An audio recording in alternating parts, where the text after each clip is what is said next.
Woohoo! Wow, ang ganda! Welcome to Baligyan Presentasyon. Ayun, mula dito, tanaw mo yung mga karagatan.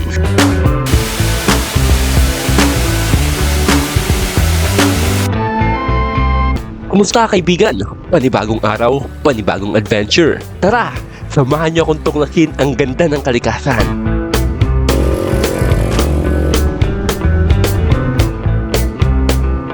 Sa videong ito ay magmomotor tayo mula Tigaon papuntang Baligyan Presentasyon upang masilayan ang ganda ng Bahaw Falls.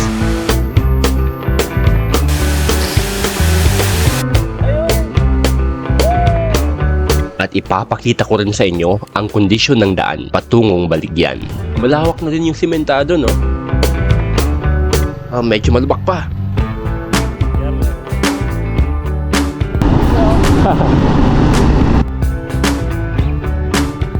Hello everyone! Ozzy here. At dahil wala tayong trabaho ngayon, magbabiyahe tayo. From Tigaon to Baligyan Presentasyon, based sa ating Google Map, it's around 58 km. Kaya kapag dire-diretso yung biyahe, siguro mga around 1 hour, ando na tayo. Ayun nga, may mga nagtatanong din sa atin, may mga nagme-message sa atin, matipid ba yung Gixxer 150? Opo, matipid para sa akin. Kasi yung gas consumption niya, nasa around 40 to 45 km per liter. Kaya yung Tigaon to Baligyan, 58 km, yung 200 pesos mo, balikan na yon. At may sobra pa yon. Oo, sa mga ganitong biyahe, sobra-sobra na yung 500 pesos. Kasama dun yung pagkain. Ito yung bayan ng San Jose Partido. Mayor Gerald. Ang paligong to, ito yung daan papuntang Caramoan, Garcia Torena at Presentasyon. Ang ganda ng kalsada, no? Dito sa part na to, ito yung tinatawag nilang man-made forest ng Lagonoy. Diba? Apaka-aliwalas ng daan. Dito, may mga tumitigil dito para mag-picture. Wait lang. Ikot lang ako. May nakita akong magandang spot.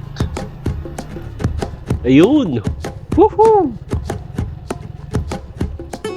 Wow! Ang ganda! You know?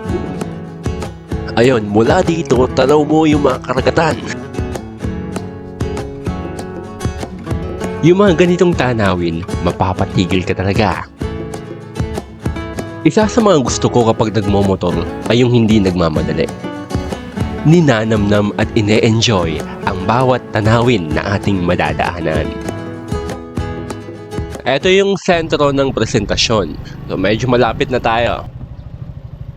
Yung pakaliwa, papuntang Caramoan at Garcia Torena yan. So dito tayo sa kanan, Baligyan. So pagpasok nyo sa kanan, may tulay kayong dadaanan. Paglampas mo ng tulay, ganito yung madadaanan nyo. Medyo malawak na rin yung sementado, no? Pero may mga part ng kalsada na kalahati pa lang yung nasa-semento. Ang maganda dito kasi sa kanan, may makikita kang overlooking view ng dagat. So kapag ganito yung kalsada, doble ingat lang kasi minsan may kasalubong tayo, pababa, maliit yung kalsada. Mas maganda nagbubusina ka kapag paliko yung daan. Dito sa bahaging ito ay may gumuhong lupa kasi nung mga nakaraan, grabe talaga yung ulan. Kaya mas maganda na kapag pupunta ka rito, mainit yung panahon. Pero hindi ganun kahirap ang daan, kayang-kaya. May mga part dito sa kalsada na makikita mo yung baba, yung mga kabahayan, dagat at kabundukan. Isa sa mga na-appreciate ko, pagdating mo sa baba, makikita mo yung kalsadang dinaanan mo sa itaas ng bundok. Nagkakamangha! So, andito na tayo. Welcome to Baligyan Presentasyon. Marami na ring bahay dito, no? But this is my second time na pumunta ng Baligyan. Pero nung first time, nagbabangka kami. Kasi hindi pa kaya ng daraanan by land. Kaya by sea kami dumadaan. So, paglampas mo ng mga kabahayan, ganito yung dadaanan mo kapag papunta ka na ng falls. So, yung daan dito, parang one way lang. Kaya kapag may dadaan, tatabi ka talaga. Ang maganda rin dito ay pwede kang mag-park ng iyong motor sa labas lang ng falls. Tinanong namin ang mga batang ito at sabi nila wala pa daw bayad. At eto na nga, malamig at malinaw ang tubig dito.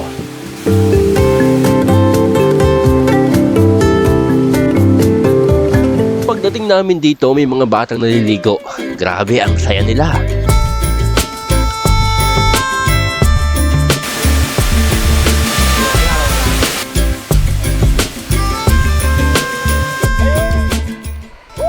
Ang lamig ng tubig na para bang nilagyan ng yelo.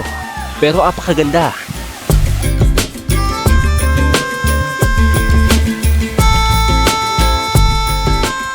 Napakaganda ng talon na ito na dapat lang na ipagmalaki ng mga taga-Baligyan.